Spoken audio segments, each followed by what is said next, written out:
Crusade. Yes. First thing I wanted to ask was, where did the idea for the Breaking Bad tour come from?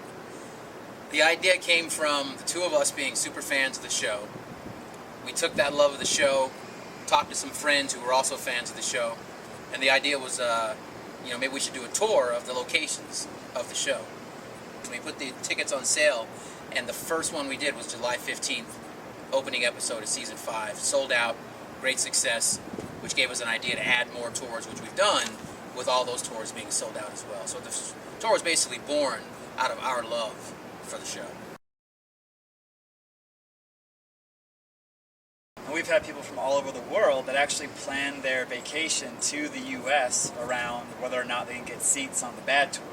So we've had Germany, we've had Australia, the UK, New Zealand, the Philippines, Paris, and then we've had riders from the U.S. like New York City, Chicago, Boston, Philadelphia.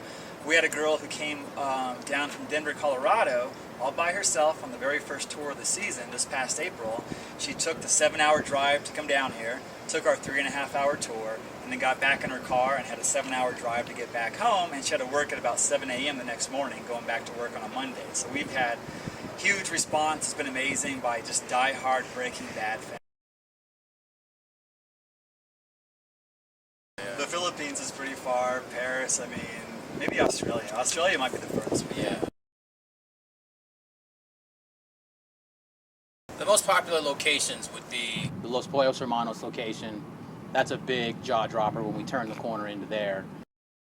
Walter White's house is the biggest ooh-ah moment of the entire tour. The way that we do the tour on the trolley is that we turn onto Walter White's house from the same perspective you see on the show quite a bit, kind of that long look from down the road, and you turn the corner and it's just sitting there in all of its glory. So we haven't heard anything directly, but we've heard a lot of talk indirectly. We have been told that Bryan Cranston has appeared on several radio shows where he's mentioned the tour. He's aware of it. We heard that he said he was going to dress up in costume and come take the tour, which we know he likes to do. Actually, he just did that at Comic-Con, we know. The first Bad Tour we did last July 15th, we actually talked to Stephen Michael Quezada, who's a local guy. He plays Stephen Gomez, Hank's partner, Gomi.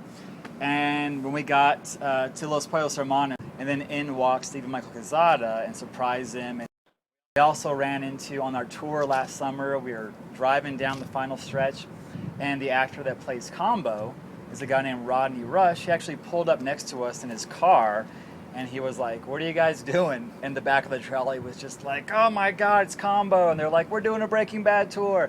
We just saw where you died."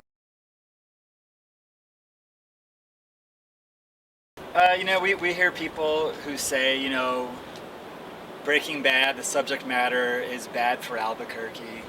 But usually those are the people who have never seen an episode of Breaking Bad. And they hear it's about, meth or whatever. And there's not really a meth issue in Albuquerque. I think it's kind of an issue that goes kind of all spread across the United States. But here especially, it's not something you hear about on the news all the time. So we think it's been great for our city. So it's enabled us to capture all these tourists here and basically create film tourism for Albuquerque.